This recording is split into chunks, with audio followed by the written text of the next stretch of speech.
Wired into technology transformation, this is the Digital Bulletin podcast.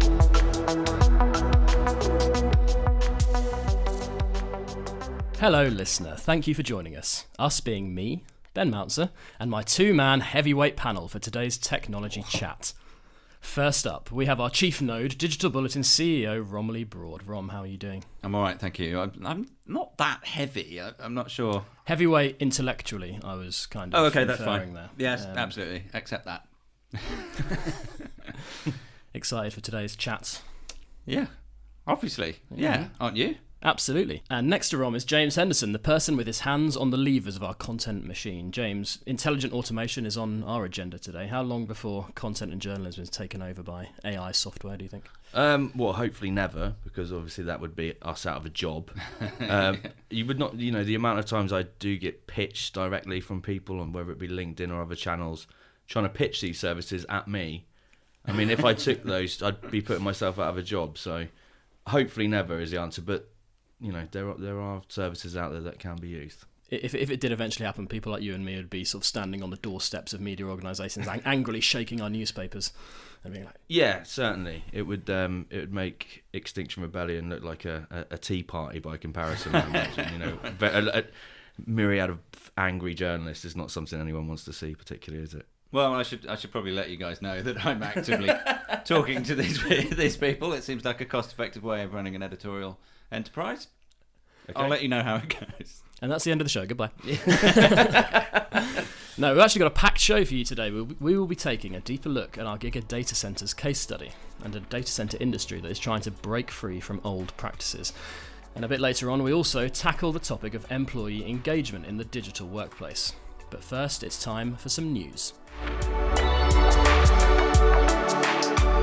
Now, enterprise tech news hasn't been in short supply in recent weeks, with major stories emerging in cloud security, electric vehicles, and more, of course, from WeWork. So we've seen VMware complete its $2.1 billion acquisition of Carbon Black. This was first announced earlier in the year, with VMware's CEO claiming it wants to fix the broken cybersecurity market.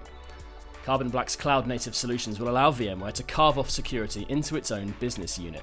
So it's been a busy year for VMware after its pivotal software acquisition as well for $2.7 billion.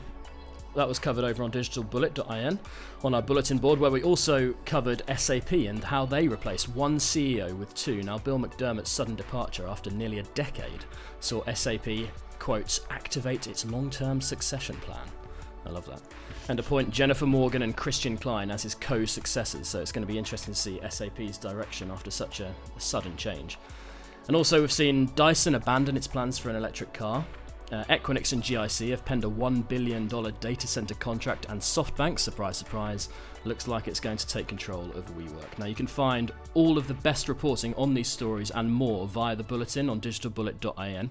But now we're going to explore two news items in a bit more detail. So, Ron, we've got a story that touches on the deployment of automation in public services and the sensitivity surrounding that. So, would you like to kick us off? So, I thought this was worthy of a conversation because it's so, I think controversial is probably not the right word, but there's so many shades of grey in terms of how you might approach this. Now, so the story in brief is a bunch of reporting that's going on from the Guardian newspaper in particular. That reporting is the result of an investigation they've been running in the UK, India, Australia and the US concerning government welfare state organisations. So in the UK, that would be the Department for Work and Pensions, which has a £95 billion annual budget that it manages.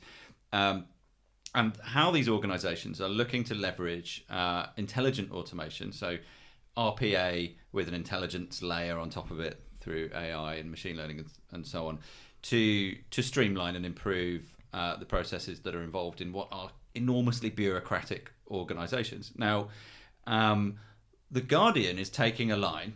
Now, The Guardian's quite a left-leaning, progressive kind of news organisation. The line they're taking is, look, robots are now going to make decisions about whether you, as an individual, are entitled to benefits of any kind. Now, that's one flavour of headline you might apply to this. Now, we spend all of our time, or a lot of our time anyway, talking about the application of robotic process automation and all of these tools in enterprises in order to achieve fundamentally positive results, which is to make organizations more efficient by taking some of the processes, the manual grinding kind of stuff, filtering emails, and all these basic sort of things that you might apply a robotic process to, in order to free up time for people to do things that people are better at, which is to think about stuff and make proper decisions that involve compassion and empathy and things. So there are two angles to this. You can either approach it and say there is a dehumanizing, therefore, of government because they're spending. I think the story today, you can find it on our website, is that the government in the UK has increased its budget to 8 million a year, and they've hired 1,000 people, software engineers, fundamentally over the last 12 months, to drive this within the UK government. You can interpret that by saying it's now a computer says no type scenario. It's everybody's entitlements will be decided by algorithms. That's one way of looking at it. I think a more realistic way of looking at it is to say this is an enormous bureaucracy saddled with decades of legacy of whether that's technology or people. A huge amount of money, taxpayers' money, goes into just operating that machine with all of its kind of error-prone humans. And actually, if you can take those humans and stop them doing all that mundane stuff, you end up in a better place. So I don't know what you guys think, but it's an interesting story that we can follow. Well, there are two clear angles to this, aren't there? And you've presented them quite clearly there. James, do you think The Guardian, obviously we know the position The Guardian takes on things like this. Do you think it's been a bit hot and heavy with its reporting around this? Well, I read some of the stuff they did, and one of the headlines they went with was sort of digital dystopia, and right, which is that's inflammatory. It is very when you understand. It is very inflammatory. So I guess The Guardian's point is that the people who, if we're talking about welfare benefits, the people who really need those benefits might miss out. Is that kind of their argument? Yeah, I think so. So that is what they're saying. It's that actually there's the potential here, if any of this RPA or AI or this machine learning, if it doesn't perform properly, then the people who are going to be affected are the most vulnerable in society, the people who are already in debt, who rely on these benefits, whatever they may be, and that these people will be the ones who are affected by it. That's sort of their argument, isn't it? But Ron, this technology this technology is being deployed, in the private sector a lot, isn't everywhere. it? And it does work. So ultimately, shouldn't you flip it around and say actually the people who do need these benefits most are more likely to get them through algorithm-based decision making? If you look at it through a positive lens, and certainly if you listen to the things that the government are saying when they're addressing this particular topic, that's exactly what they say. And they say, look, mistakes get made all of the time when it comes to different welfare claims for different sections of society. That's always been true. Through these processes, we will make less errors and more people will get what they're entitled to. That's the theory. I think the point that The Guardian makes there about the people who suffer most from errors are the most vulnerable, and that's by definition true. That's just the nature of the system. This is new technology, and will it work perfectly as it's employed? Well, no, that's never the case. Anyone that's ever made a website knows the fact that it always breaks the first time you launch it, right? It's the same with any technology. Mistakes will be made and people will suffer. But the point is, they already suffer. In theory, they will suffer less once these technologies are applied and they mature properly. I think the truth is somewhere in the middle. I think The Guardian's right in some respects, but it's over-exaggerating it. So, James, let's take The Guardian's position, for example, just for the purposes of balance. When Rom said the line, and you often hear this line trotted out by companies that build RPA software, that it will free up human beings to do better jobs. Do you think that is a realistic thing in practice as it is in the theory? Or do you think there will be a serious problem when it comes to the jobs market and people losing jobs? I think so. I mean, it's easy to say that actually this will free people up to do better jobs. What we do know is, in this instance, specifically with the UK government, we know that they're running a huge budget deficit. and they they need to make cuts all over the public sector. Now, it's all well and good saying actually this is going to free people up to do these jobs. In practice, what is it like? Is that likely to happen? Maybe not. What I think might happen is actually those jobs are freed up, and actually they use that to cut those budgets. I think that's certainly a likely scenario. I think that the problem here is you're speaking about people. So I spoke to an author and a journalist called Amy Webb a couple of months ago, who's written a book called The Big Nine, which is about how the biggest 9 companies in the world are using and will go on to use AI and machine learning.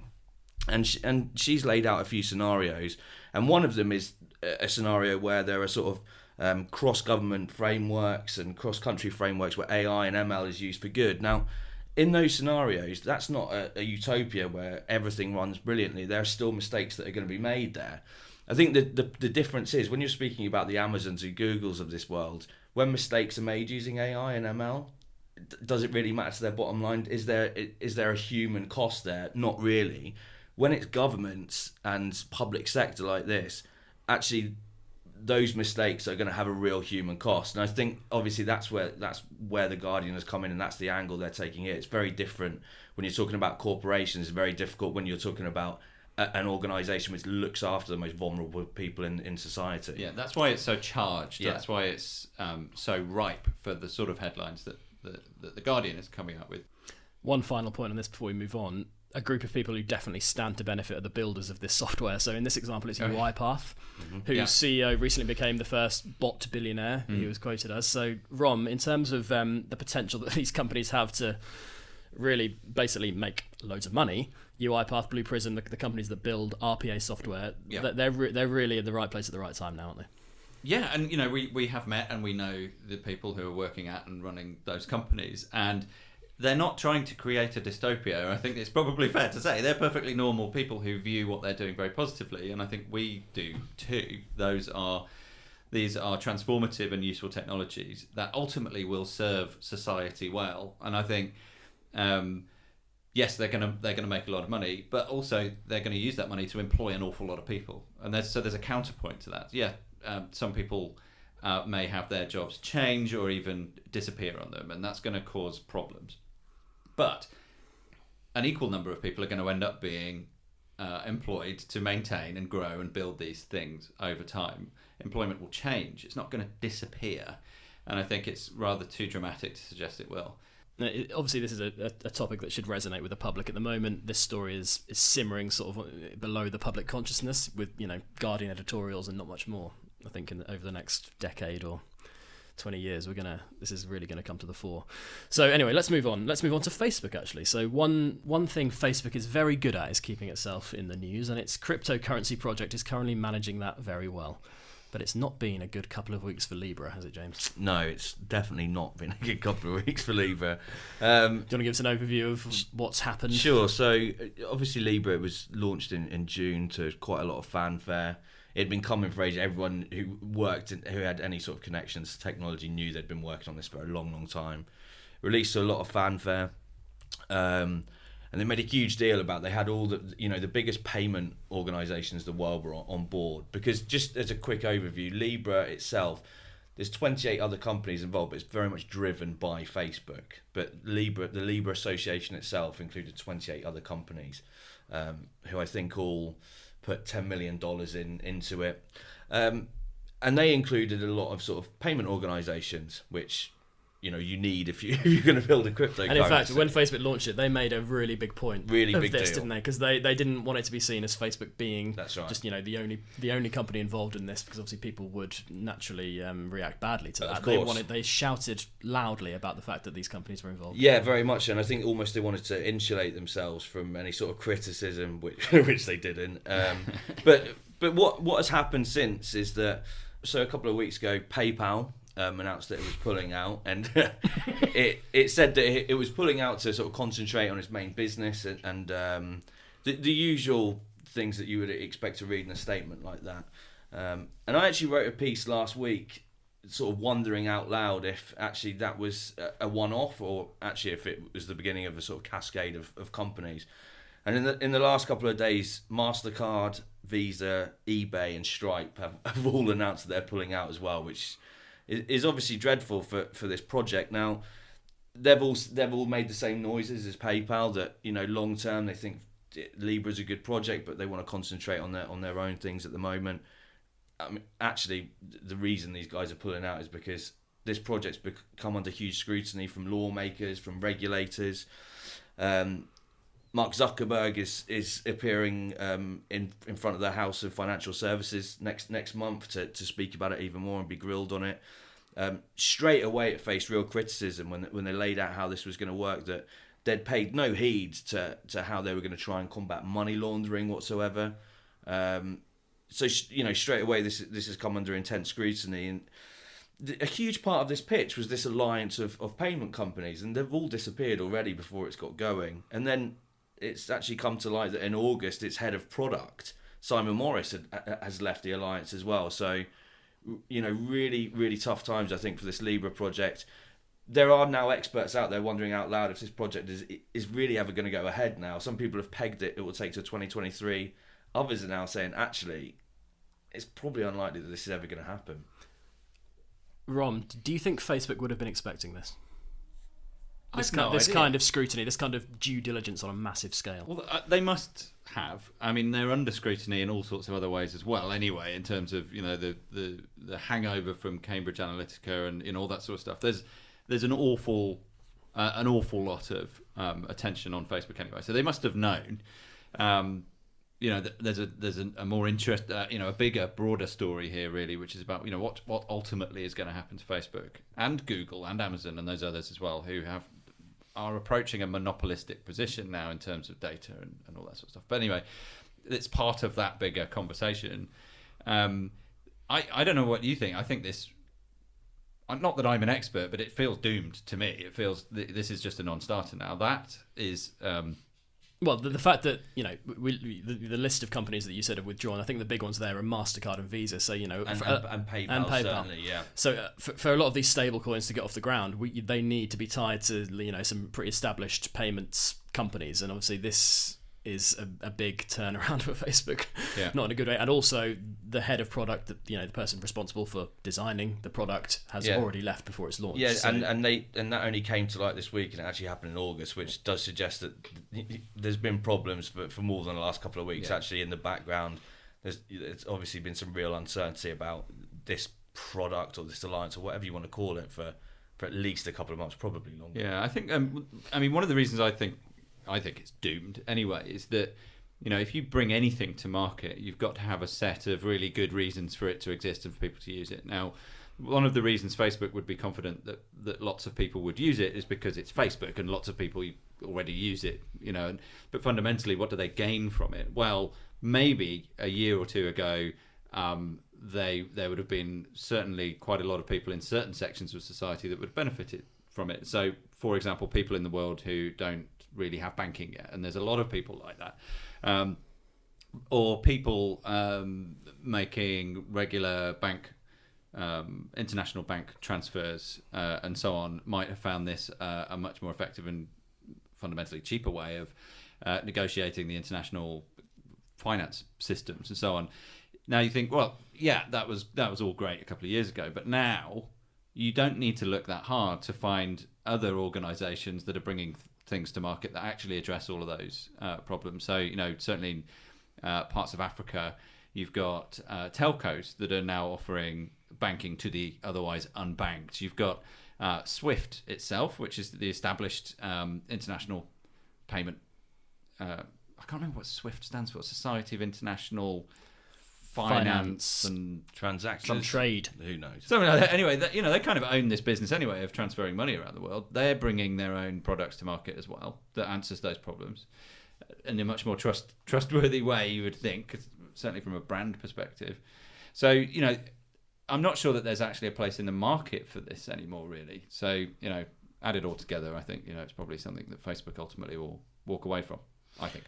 Yeah, possibly. And I think that it speaks to a wider problem with Facebook at the moment. You also have, against this backdrop of the Libra Association, the UK, the US and Australia, all their governments have called for Facebook to to start building in this sort of backdoor system in its messenger services. Now, obviously, Facebook, across its messenger services, Instagram, WhatsApp, and Facebook Messenger itself, it prides itself on being completely encrypted, completely secret. Now, you've got 3 of the biggest governments in the world saying, actually, lawmakers and regulators need access. You need to be building access into this. Now, they obviously don't want to do that for obvious reasons. And then you've even got people calling for the likes of Facebook to be broken up, which obviously Mark Zuckerberg doesn't want to do for obvious reasons. Right, it's a big part of the presidential campaign in America, isn't it? Like this whole Silicon Valley dynamic is a battleground for politicians. And for Facebook, that speaks to a wider problem, which you've seen with this Libra association, is that a couple of years ago, probably every brand in the world would have been queuing up to work with Facebook. I think now you're seeing a point where people are thinking twice and actually, are not quite as keen to sort of jump into bed with them. Find us as Digital Bulletin on LinkedIn, Facebook and Instagram, and at Digi_Bulletin on Twitter. Now let's move on to our case study topic, and this month it's data centers. When it comes to managing data and compute power, companies have a deep set of different options open to them. But exactly how can traditional data center providers cling on to the coattails of AWS, Microsoft and the like? Now, Giga Data Centers, a co-location startup based over in the United States, believes it has the answers. Now, on digitalbullet.in, we have a feature-length article and videos on the steps Giga has taken to set new standards in power and efficiency in this market. But here is co-founder and CEO Jake Ring to explain how his company got there.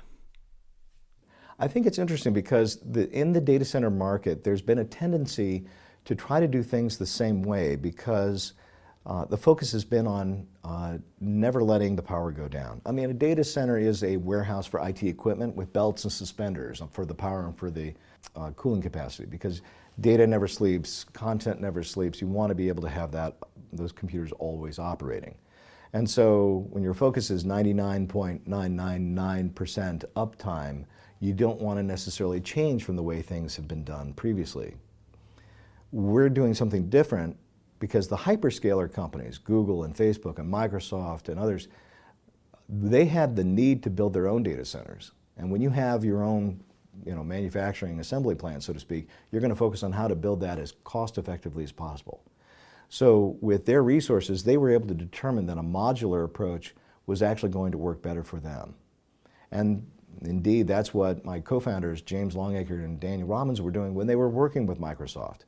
They were at Microsoft and deploying modular systems that were reducing the cost of operating a data center and speeding the time to market. So we're using those techniques that the hyperscalers have been using and basically now changing the way that we're delivering to the multi-tenant co-location market. So it's very different from what other data centers are still focusing on. The traditional data center with a raised floor, that kind of design has been around since the 80s. And the interesting thing is now, it's like you've got 21st century technology that's being put in 20th century infrastructure that's been modeled on something that's been around since the 80s and 90s. It's time to do something different because you need to have that level of flexibility. The hyperscalers have cracked that code, and we're doing that and bringing it to the market now. So as we heard there, Giga's modular layout, very similar to the design used by the big boys in this industry, is its tool for disruption. So guys, first question there, I mean, Jake touched on it. Are you surprised with how stagnant the data center industry appears to have become in this age of technology change and rapid technological development? Well, stagnant might be the wrong word. I mean, we do a lot of reporting on data centers, and it's certainly not stagnant. I mean, it's growing at astonishing rates. Everywhere you look in the world, there's deals being done and whopping great warehouses being built. And all I'm talking about the technology and the way it's done, the way it's delivered. What maybe has become stagnant, and Jake was certainly making that point, is the design of these things. And I think there are various pressures coming in on now on the industry to make sure that starts to change. In particular, topics of sustainability and so on. I mean, these things are enormously damaging from the perspective of things like climate crisis and energy consumption and all that sort of stuff. So we're seeing that that sort of change things quite aggressively. But what Giga are doing specifically that's really interesting is how they've developed this a wind. I think they call it wind chill. Wind chill, and actually, just on the sustainability point, before you make your point, they said it's 80% more efficient than a normal, raised floor data center. Yeah, exactly. So it's modular in the sense that they deploy these wind chilled units on a case-by-case basis in response to customer demand, and it's hugely more efficient. And so from an energy purely, and obviously data centers are kind of measured in terms of their energy consumption, it's much more effective, which is great, and it's definitely disruptive to the market. And Giga, on the back of that, they've got some pretty aggressive plans, I believe, in terms of their expansion in the US. I think it's just the US to start with. I'm sure they'll end up going elsewhere. But what it shows is that there's going to be, I think, Giga entering the market with some innovative use of fundamentally, familiar technologies, but applied differently. Supported actually very strongly by some other folks we met over there in the form of Siemens and ABB, who have facilitated them, particularly on the power supply side of things and the infrastructure side of things. That will send a little bit of a shockwave through the data center industry, because all of a sudden other data centers might start looking a bit old, Mm-hmm. So I think Jake said when we were over in America that Giga's target market is the small and medium-sized businesses who want access to their compute power close up that they wouldn't get from using a public cloud provider like AWS. So they, people who want the benefits of flexible managed configurations, but at a location closer to them. So how do you see that competition playing out? Because we know that the big public cloud providers, they're growing at a rapid rate. James, do you think this offering that Giga are putting forward is going to be really appealing to small and medium-sized companies? I'm sure it will. I can definitely see the benefits of having them in those sort of close locations. That is what he was talking about. Yeah, because correct? one of the but one of the negatives of public cloud, obviously, is that you don't have access to actually any of the equipment. You can't. There's not really a personal relationship unless you're working at a really big scale. So. No, so I certainly see the benefits of that. I think certainly what Giga have done is to be applauded, because just going back to the sustainability point, we live in times now where it's just not okay to continue what we were doing in the 80s and 90s, when we had sort of less idea about the damage that was doing. So I think it's incumbent on all areas of tech that we sort of move with the times, and certainly the data center industry is massively power hungry. We know how much energy it uses, so that may be more than a lot of other technology sectors. They have to drive this forward. They have to become more eco-friendly, less energy hungry. So I certainly think that is to be applauded. I think one of the things that's really good about this as well, because they're looking at energy efficiency, that's good from a sustainability point of view, as you're saying, but it's also good from a customer point of view. In terms of what you're saying, that means that they are able to deploy locally. They can scale as appropriate to wherever they are, but they can also attract smaller and SME type companies because they're cheaper.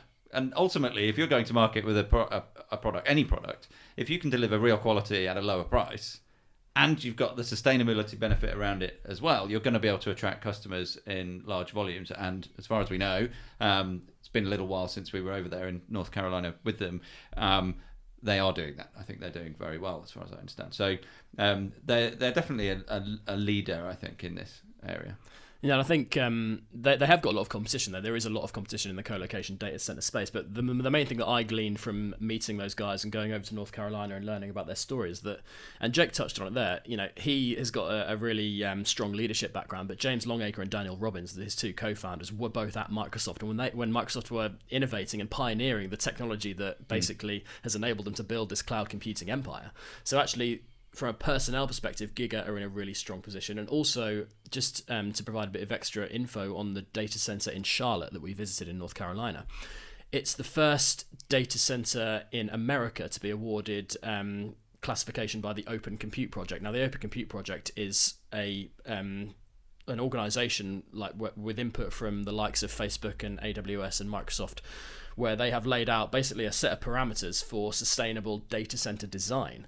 And because Giga has been able to build this, they've now got access to the conversations and the technical detail around the specifications that enable efficient, sustainable data centers. So actually, they're in such a great position now to fulfill their aggressive expansion plans. Now, sustainability is one factor, but computing power is another crucial element of this. And businesses need more and more capacity now in order to explore technologies like AI, for example. Giga says it can match these ambitions for clients, and here is senior engineer and co-founder James Longacre to explain more and why companies are struggling to get high compute tasks off the ground. I think the limiting factor is the people in the IT industry's knowledge of how to do it. That is the limiting factor. And as more and more people move into it, as there's more and more demand for it, you will have many, many experts come out of, the schools better trained with a greater focus on high performance compute. Artificial intelligence, IoT, that is the future. Not so much that people think that robots are going to take over the world. That isn't going to happen. But the amount of information that's generated by our simple actions allows the environments to automate in ways that you could never possibly imagine, whether that be an autonomous vehicle, whether that be an automated building, whether that be an emergency response system that's automated, all of the above. And so because of that, each and every one of those things has a unique environment. Well, it's up to the IT individuals to create those environments appropriately so that they respond. And so because of that, that will be the limiting factor. But our ability to support that growth in the future, which we absolutely do believe is there, is essential. And it's part of our business plan. So what James Longacre is essentially saying there is that companies at the moment don't probably have the knowledge in this area from an IT perspective to get high performance compute projects off the ground. In terms of the adoption of AI and companies who are keen to explore areas like that, do you think this is a common problem? Do you think people are aware of the computational power required to make this work? From my perspective, and again, it's a layman's perspective, but there's an exponential kind of growth in particularly technologies like AI and IoT and the combination of those things linked to advances and innovations that are being made in terms of connectivity. The compute power is going to be exponential. Well, compute power required to service all of that stuff is going to be exponential as well. There's a number of different ways that might be provided, depending on how close to the edge you get, kind of thing. But what James Longacre is saying is that Giga is with their flexible power supply is able to back up these solutions. So they're looking into the future. They're understanding that's going to happen. Maybe nobody really knows how it's going to take shape. I mean, a lot of the protocols that you're going to need to power all this stuff haven't even been kind of formalized yet. But it's going to be an enormous requirement, and they're positioned well to exploit that. Yeah, I think that probably the key to that is they are in a position to satisfy that demand for now. Whether that's the case in a couple of years' time is something they're going to have to keep on top of, because I think, as Rom's absolutely right, that it is just going to grow and grow and grow. I think we're going to come on and talk about quantum computing and the role that has as well. I think with our knowledge of it, I think that is going to be key to because this with AI and IoT, it's almost I think there's an equivalence with the explosion of data that we've seen in the last couple of years, when people say that sort of 90% of all data has been created in the last 2 years. I think we're going to have a similar thing with the amount of computing power that we need with the development of these future technologies. So I think it's really, they might be able to say for now that they will be able to satisfy that demand, but I don't think anyone really knows how big this is going to get. So I think that it will probably need to marry up with the development of quantum computing and that kind of thing as well. Yeah. Rom, define quantum computing for us in 10 seconds. You're putting me on the spot. Look, this is where my knowledge goes away, but my understanding of quantum computing is it's currently computing works on ones and zeros, bits and bytes, right? A single unit of information, therefore, is either a 1 or a 0. In a quantum computer, it's both at the same time, and therefore you've got this vast expansion, therefore, of in a mathematical sense, your ability to do computational kind of tasks. Now, I'm not sure if quantum computing is necessarily relevant in terms of the wider conversation that we're having now about, because we've got this 90% of all of the data in the world has been generated in the last 2 years. It's going to be the same will be true in the next 2 years as well. That data actually has been swimming about for years and years and years. It's what's really changing now is the ability for new tools to be able to ingest and then analyze and make useful kind of outcomes from that data, and that's where the compute power comes in. It's like that's where AI comes in and machine learning and all the rest of it. Now, there is a point in the future where you can imagine things like quantum computing may be required just to deal with the things that we want to be able to do with all of that data, because it's so vast. I think it's worth mentioning, however, that as far as I understand it, quantum computing is still a really long way away. They don't even have the materials to make it work yet. So I had a bit of a look at this, and I think to date there's only really one sort of commercial use quantum computer that was developed earlier this year by IBM. It's called the Q System 1. Have you seen the picture of it? I have, and it's about 9 foot tall by about 9 foot wide. So if you imagine like the first computers that we used for business in the sort of the 50s and 60s, think of one of them. I mean, you need like a crane to winch this thing in, right? And I think they talk about qubits.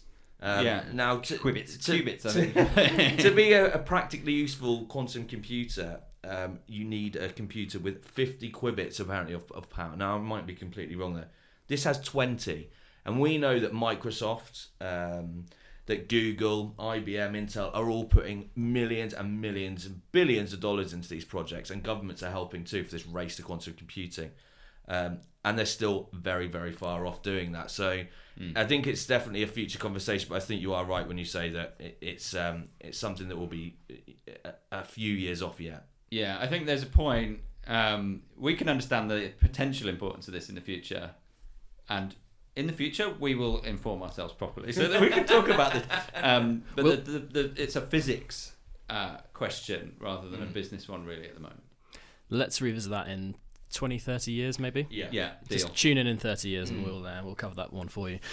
So, yeah, thanks for that, guys. And I think we'll all agree the Giga case study was an interesting one, and certainly a story that we'll be keen to follow over the next few years to see how their business grows. We'll be back after this to talk a little bit about the digital workplace. Power up your day with the Bulletin Brief, the latest news, insights and opinion delivered straight to your inbox. Subscribe now at digitalbullet.in.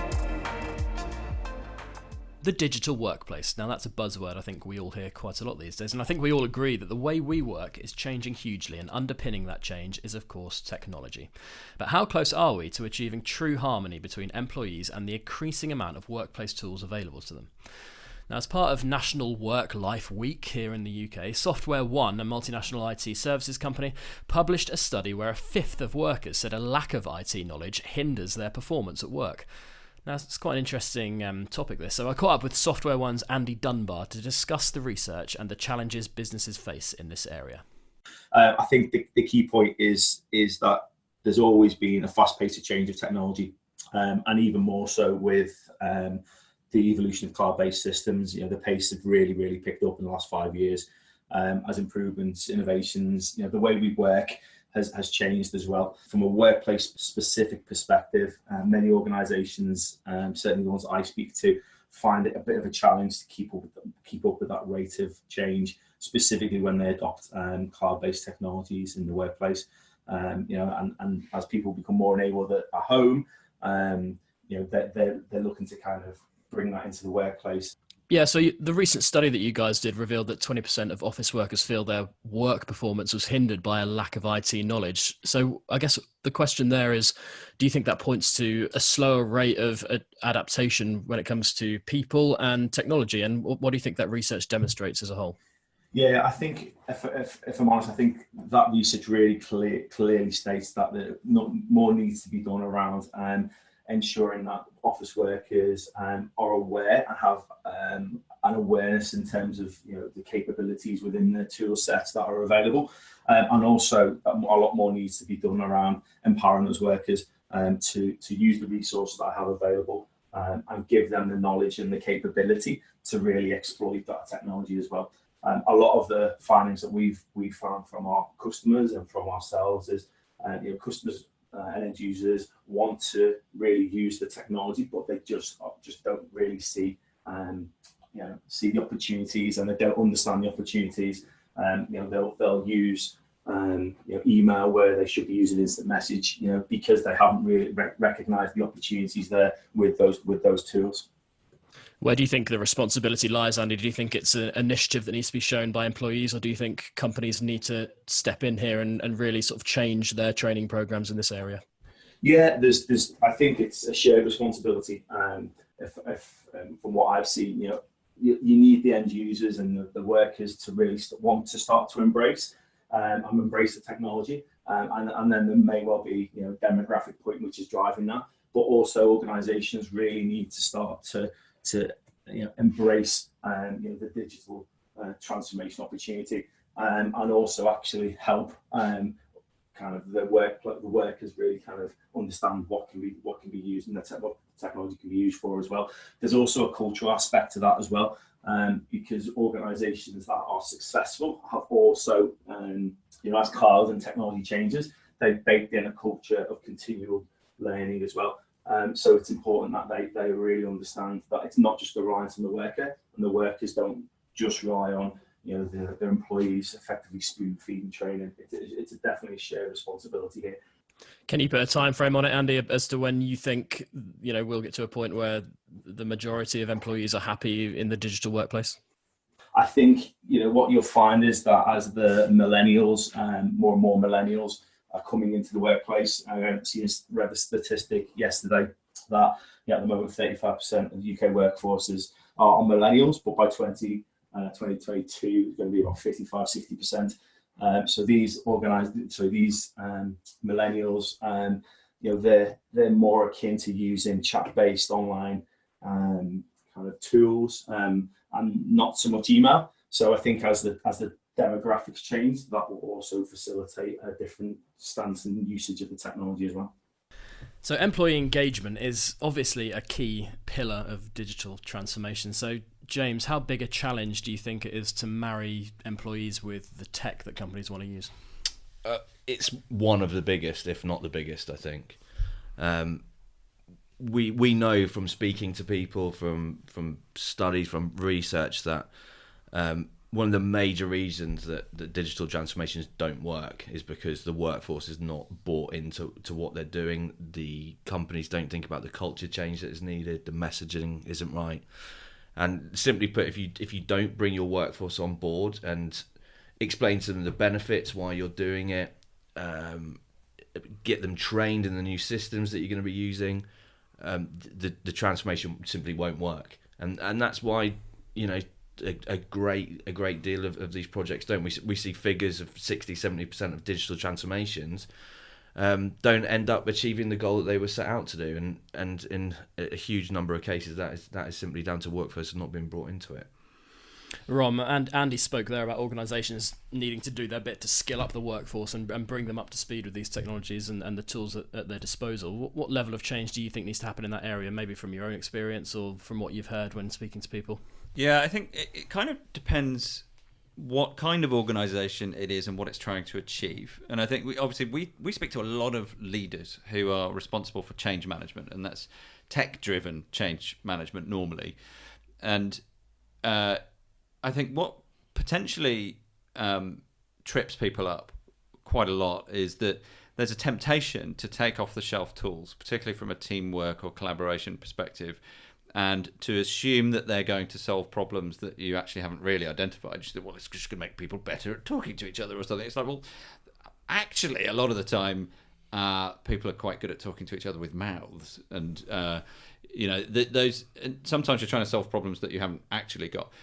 Companies that seem to be much more successful are the ones that, first of all, go to the board and, the boss at the very top. And that's where the buy-in has to start, because that's what will lead ultimately to what James was just talking about. in terms of workforce buy-in. But you need to say, look, over the next 5 years, what we want to do is implement a digital transformation in terms of all of our underlying data. And then we want to democratize that data and make it available to our workforce. And then we want to pick the right tools to enable them to access and discuss and use that as the anchor for the tools that they're using ultimately. Otherwise, you're kind of starting at the wrong end of that journey. We've used a bunch of tools just in our journey, which is obviously on a completely different scale to most of the people we talk to. But I mean, how many different team working comms tools have we used? We use email. We use WhatsApp. We use Slack. We use Monday.com. We've tried all of these things and many others actually. And it's kind of we've now settled into a certain number of those tools that we actually find useful. But there's lessons in that for us, and I'm sure that those are true on a much bigger scale too. Employee productivity is something that's pretty hard to measure as well, isn't it? Because people work in different ways. People, want to go about their work using different techniques and at different speeds even. So this is something that's hard to control and monitor, isn't it? Yeah, and the answer to that is a really tricky one, because ultimately the tools provide measurement within them. That's kind of what the tools do. But how much of that measurement is actually just the tool measuring itself? Yeah, it doesn't really understand what you were doing before, and that's why it's actually that goes back to the point I was making before, which was these workplace tools that are actually something that sits on people's desktops should be the end of a process whereby actually before that you're identifying what it is you actually want to achieve. I think that's where benchmarking comes in. It becomes really valuable. I think you have to, if you're going through this digital transformation, you really want to measure things properly. You have to have a baseline where you start from. I think you have to regularly look at that again. I think I spoke to an executive who sort of specialises in recruitment and sort of recruits for digital transformation projects, and they recommend to companies that they sort of benchmark these every 3 months. They keep, as you said, they make this data available to their own employees as well. It's a tough one because, as you've both said, the tools only measure what they know. They don't know where that started from or where it's going. So yeah, it's a really tricky one, that, and I can understand why it trips companies up. Do you have any crazy technology ideas that could revolutionise the workplace, James? Do you want to kick us off? I don't have something that I think is crazy, but I do think it's crazy that it doesn't exist properly yet. And what I would like is an AI tool that can properly carry out transcriptions, including different accents, crosstalk, challenging lines sometimes. I think that anybody who's worked in journalism or has carried out a thesis or dissertation where you regularly have to transcribe knows the pain of realising that you have an hour or two transcription to get through, and knows that you're going to have to book out at least a day to go through that. It can be like pulling teeth, can't it? Listening. It is. You have to listen back to your own voice, which is notoriously painful, and I would say that it probably takes me 4 hours to type up an hour's worth of audio, so that can feel like dead time. And I've used a number of different AI tools that say that they can do this effectively. I don't think there is a tool yet that can do it effectively, unfortunately. So yeah, I think that would be something that would make my life a lot easier. I'm fully with you on that, James. Rom, do you have any ideas of your own? Crazy? Not really. I mean, if someone could invent something to satisfy my constant craving for cups of tea, that would be great. So if you could work on that, that would be awesome. But no, actually, really, what I would like to do to see is someone come up with a decent email platform, which sounds a bit nuts. Obviously, email's been around for quite a while, but I think email still has an important place. It's not WhatsApp or any other messaging platform. It's a place where you can send and collect together threads of substantial pieces of information with attached documents and all that sort of stuff. Email has its place, but Outlook, no thanks. Gmail, yeah, it's just not there. Could someone reinvent this for me, please? Or if maybe these things exist and we just don't know about them, if anyone's got any suggestions, bring it on, because email is the thing that frustrates me every day. So Rom is leading the digital revolution with email. I think this is reinventing email. Reinventing somehow. email. It is a pain point, though, email, isn't it, for a number of people in our office. That people You can't who get away from it, can you? Well, some people really don't like Outlook. Some people, have quite a loathing of Gmail. I won't say who, but it's a constant source of irritation that these clients aren't working properly. Yeah, Absolutely, and email is still something that we use for our weekly bulletin brief. Oh, true. In In that sense, it doesn't matter what client you've got. Exactly. It's an amazing piece of content, and you should get it. So I feel like I've just undercut one of our services there. It doesn't matter what you're using. Have a look. Good angle to take on that there, I think. So anyway, folks, cheers for sticking with us. That's it for this time around. Now, issue 10 of the Digital Bulletin magazine will be out at the end of October, and the podcast team will be back to discuss that and more in about a month's time. But for now, thank you very much for tuning in. That was the Digital Bulletin podcast, brought to you by Bulletin Media. Listen and subscribe to a range of podcasts on Spotify, Apple Podcasts and Stitcher. Plug into digitalbullet.in for news, features and case studies on the very latest in enterprise technology and digital transformation.